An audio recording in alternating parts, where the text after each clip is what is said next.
So what can we say about the origins of the Taos Institute and what inspired us and why this would be important today?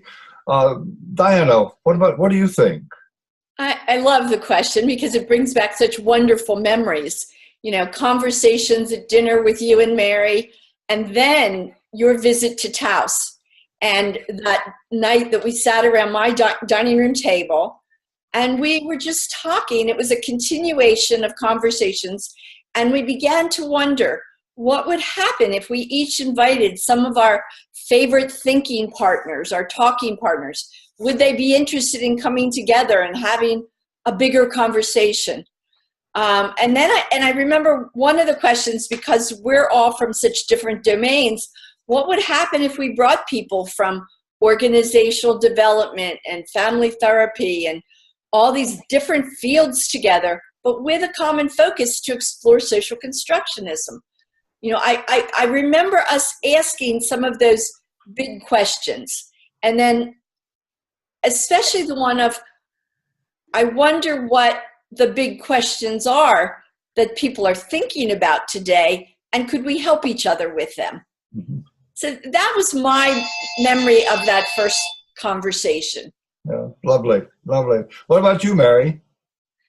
Well, once we got underway, when this fabulous thing happened, that 180 people came together, and we were there in Taos, which is a magical place. And it seemed to me that the idea was to bring the full humanity of each of us together. So it was important, the spirituality of the occasion that Diana helped to arrange, and the home groups we created so people would have a feeling of belonging, and then the music and the social activities.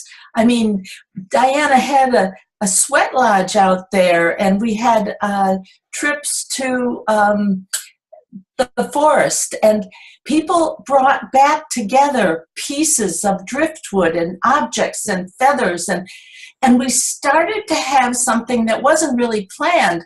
2 ladders were set in the middle of the final program, and people who were going to make things out of the natural fibers and goods and trees stumps, and that they came together, and we created the most beautiful sculpture where everyone participated. And that spirit of friendship and colleagueship and acceptance is still the most important thing about being together in Taos. Yeah. You know, I want to pick up a little bit of this on the theory, because for me, that was what drove the original conversations, because it was a highly controversial at the time, in contrast to a sort of a scientific perspective that there's one worldview and that we should all converge on that view and that would be the real.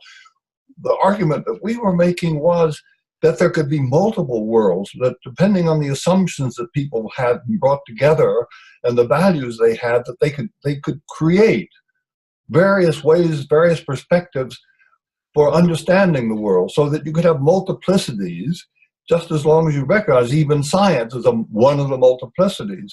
And that idea suggested that if you bring people together, you could co-construct new realities. You could co-construct new ways of functioning in organizations and therapy and medicine and peace building and community building and on and on and on.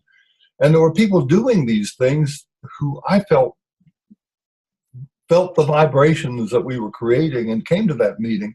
But I also want to say that I also feel that both of you have talked about the relationships, our relationships in the gardens and so on, the excitement of that, and you, Mary, of what was happening there, where we actually did co-create something. It was symbolic of what we were doing, so that in fact the theory kind of worked with and in concert with what we were all doing. And I think that spirit and those ideas still live very much today and will inform what we do at our meeting in the Jubilee. Cut.